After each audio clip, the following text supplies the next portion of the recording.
voilà, on continue sur la Belle Valette, toujours avec nos histoires de brasseurs, parce que je vous disais tout à l'heure, il y a quatre brasseurs, ou du moins quatre exposants à proposer des bières, et des bières très différentes les unes des autres, avec des histoires passionnantes, que ce soit pour l'une ou pour l'autre.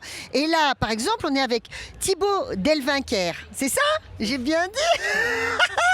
Alors Thibaut, il est de Triguères. Alors Triguères, c'est le Castelrenardais, donc pour le coup, c'est vraiment le Montargois.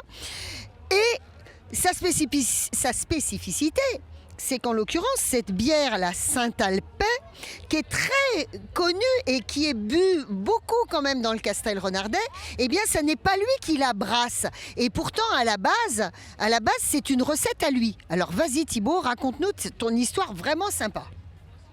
Eh ben, j'ai commencé à la brasser, mais en 2018, ma maison a pris feu et j'étais dans l'incapacité de continuer à brasser. Donc j'ai trouvé une brasserie qui m'a permis de continuer mon histoire et mon aventure. Mais à la base, t'es boulanger, Thibaut, ça n'a rien à voir. C'est une histoire de levure, c'est la même chose. Et puis alors, les gens te disaient qu'ils aimaient beaucoup ta bière et qu'il fallait absolument partager ta recette. Tu faisais ça pour toi à la base. Voilà, je faisais ça pour moi, comme les gens font de la confiture dans leur maison. Je faisais ma bière dans ma cuisine et les amis, la famille m'ont dit tu peux pas garder ça pour toi, partage-le, crée ton entreprise, fais-nous partager ta recette, ta bière.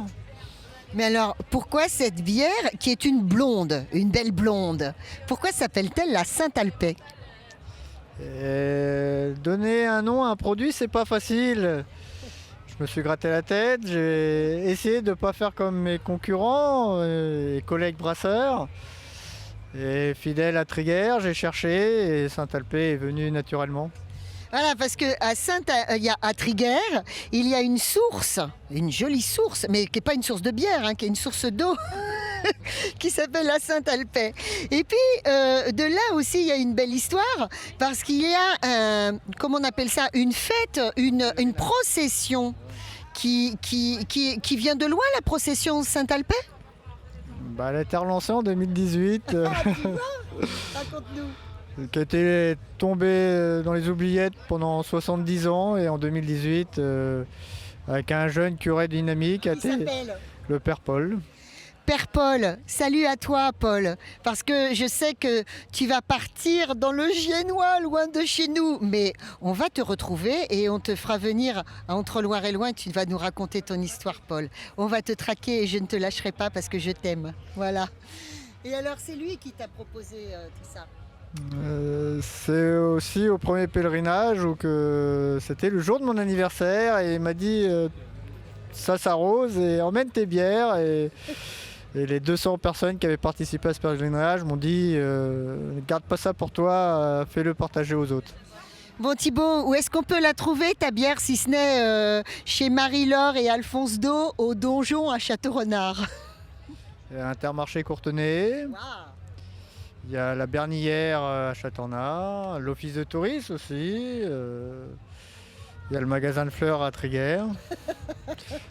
Je suis sur le marché de Châteaurenard qui est tous les 15 jours le samedi après-midi et puis le marché de Triguères tous les vendredis soirs. Voilà.